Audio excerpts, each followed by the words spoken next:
Field book assignment 2 requires that we present some sort of visual representation of what we think Beida means to China. Now, I realize that I'm a really bad photographer and also a pretty bad painter, so I hope that a video is going to be an okay substitute. I'm going to take you on one of my favorite walks at Beida, from the west gate to the east gate, and hopefully the images that I show are going to be just as good at explaining my personal opinion as any photo essay by Hannah or painting by the other Hannah will do. Alright, let's go. So here's the west gate, starting to move east across the first lake.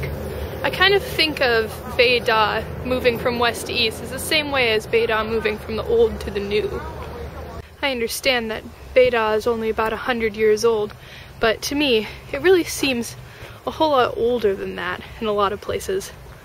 Even amid all the hustle and bustle of a standard Friday afternoon, it just seems like it has such a peaceful oldness about it.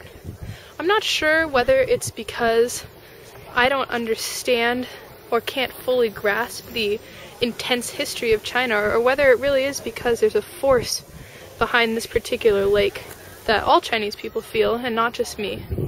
But for some reason it seems like this place could have gone back to the beginning of time and I wouldn't really know the difference. I guess that's what I offer as a justification for this place as my first image. It represents an oldness to China. The oldness that survives even when everything around it is so new. But anyways, onwards and eastwards. Okay, so I've made it from the west gate, through the lake, through the park, and finally back to the classrooms where we have Chinese every morning.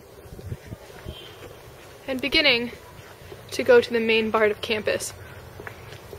This part of campus that's so close to where I live really strikes me because of how fast the scenery changed, from temples to short cafeterias, and from lakes and buildings to people and bicycles. I know that it's only a small part of campus and it's not that significant to the country, but I want to point out its significance to me.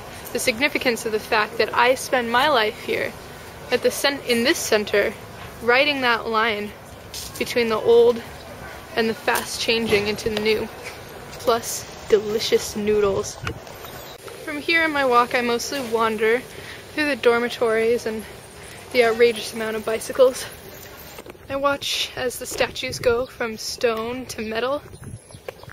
I watch as the buildings go from painted wood to stone and glass and, just about triple in size, until finally I arrive at the opposite end of campus.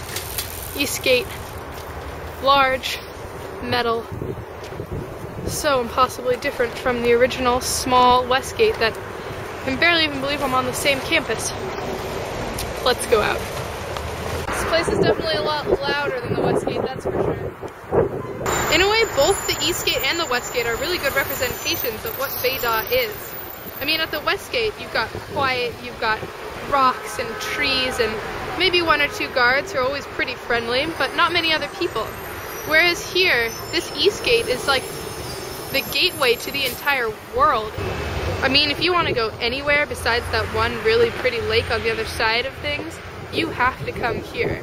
This is Beida's connection to the world. Even though it might not be so pretty or so quiet. Maybe this is what's more important right now. Who knows?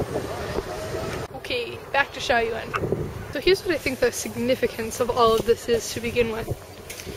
Basically, ever since Peking University was established, it had the goal in mind to be a symbol of progress, a symbol of Western education, the melding of the East and the West, a symbol of things that China was going to be proud of in the future. The reason I'm filming the bikes is that the people who ride them are just as important as the scenery when it comes to what represents Beida and what represents the things that China are proud of. So I guess the walk presents to me this question. What exactly are those people going to choose? The students stuck between the West Gate and the East Gate of Beida also seem to be stuck between two worlds. Which one do they want to be proud of? The old one with the pagodas that could be 1,000 years old or 3,000 years old, I don't know. Or are they going to be proud of the East Gate with its buses and its amazing transportation system and its very loud, pollution-y magnificence? I think it's an important question, and it's also the reason that Beida really represents China. The students who go here are the best and the brightest in the country, and they're going to be the ones who eventually change the nation. So I think they need to decide what exactly it is they want to change it to be. It's a difficult question, and I'm not sure it's one that can really be answered, or in fact if it even should be answered. I mean, regardless of its hypocrisy, Beida remains one of the most beautiful campuses I've ever seen in my entire life. If the campus can manage to be this beautiful while containing this many contradictions, maybe China can too. And heading back, I want to offer one final image of Beida, perhaps one of the most significant to me, which is my own dorm, Shaiun 5. Because in the end, among all of its questions and complexities, Beida, just like any other college, is going to offer one thing to any student who goes here, including myself: a home.